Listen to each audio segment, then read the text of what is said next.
as a yoga teacher, I'm sure you've tried a lot of techniques and taught a lot of techniques. So this wonderful fourth method, Sushumna Kriya Yoga, how has it impacted you?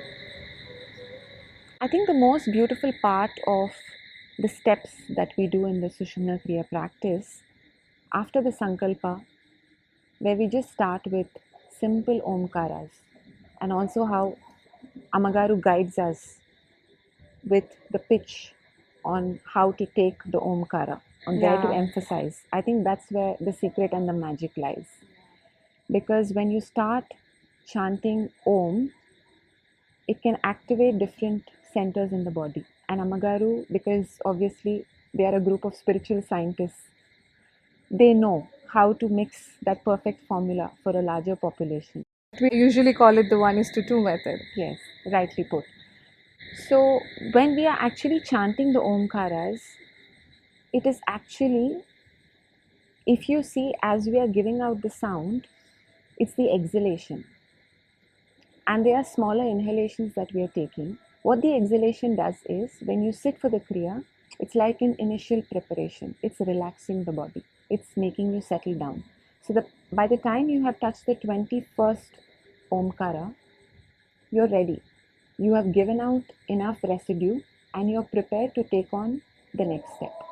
So even when we are studying yoga as to what each technique can do to us, it is very beautifully layered. When you study the technique or the formula Amagaru has given, lot of science, lot of understanding of the human body, at the same time very safe. It cannot go wrong. Because when a medicine is given to a larger population, there can be side effects. You know, a lot of people practice yoga watching certain masters on the TV.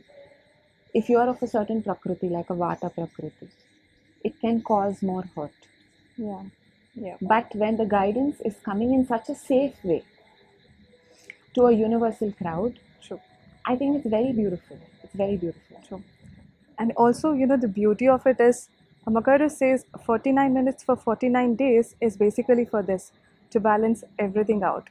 Maybe your vata, pitta, kapha, or all the nadi shuddhi, or whatever blockage that is there that has to be cleaned out, everything is sort of balanced in those 49 days. So usually what happens with a lot of Kriya yogis is, when they start this process, they go through a bit of headache, they feel a bit of heat or cold or a lot of experiences like these.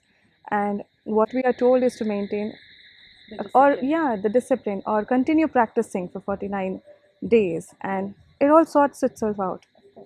I Actually, it's the gurus who's sorting it out for you.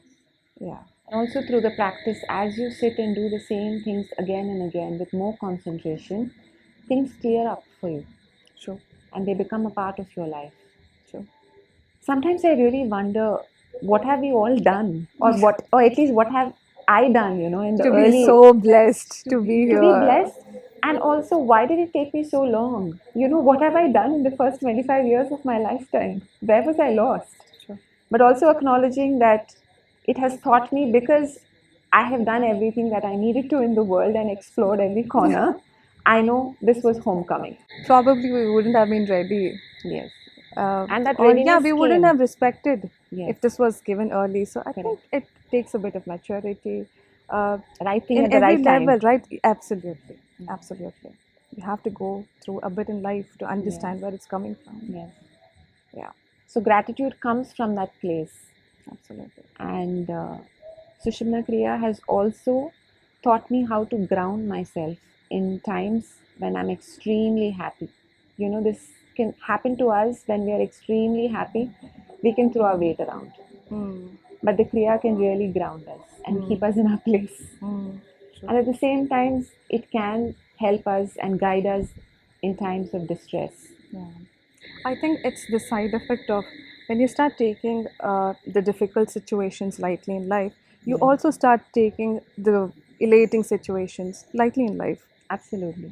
It really goes out parallelly, Yes. if you ask me. Yeah.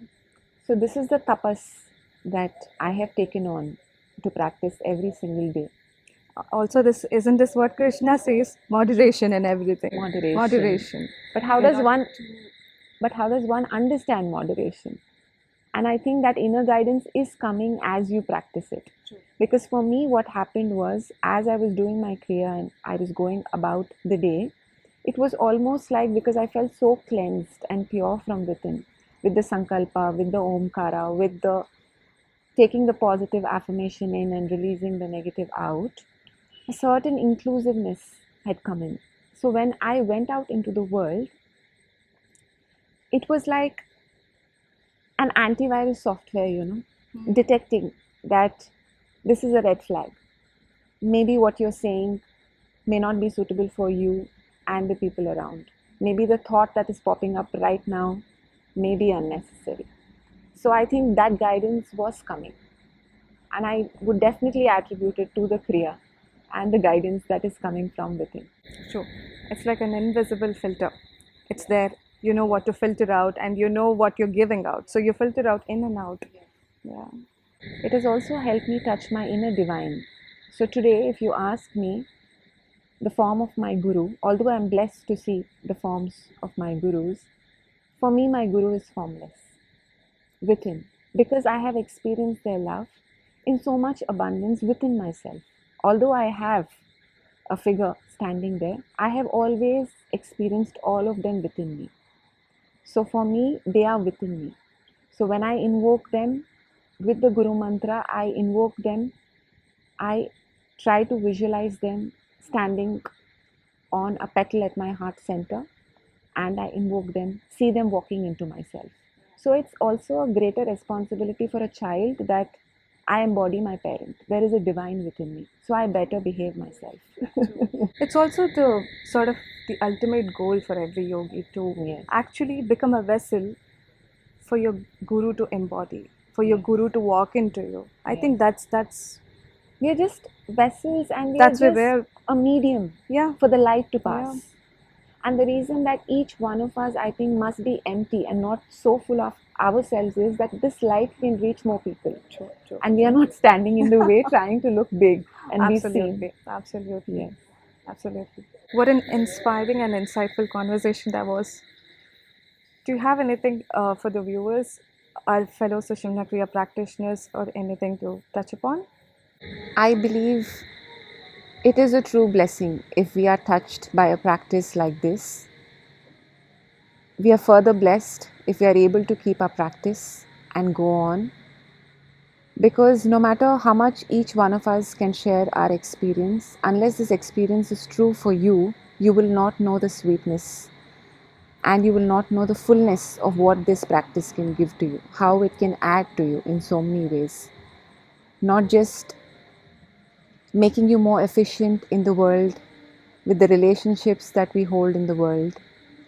And by relationships, I don't just limit it to family, but the relationship that we hold with every person that we meet on the street or every single day. I think to really keep the mind pure and journey on, to keep our trust in the higher force and go about the duty, not attach the fruit to the actions that we perform, I think that is yoga for me, and this journey has enabled that. I hope this practice can reach many of you. That is the effort that me and Divya have made today, and that is the least that we can do for our masters who are doing so much for each one of us in the world. Om Sushumna Mangalam Nitya Shubha Mangalam.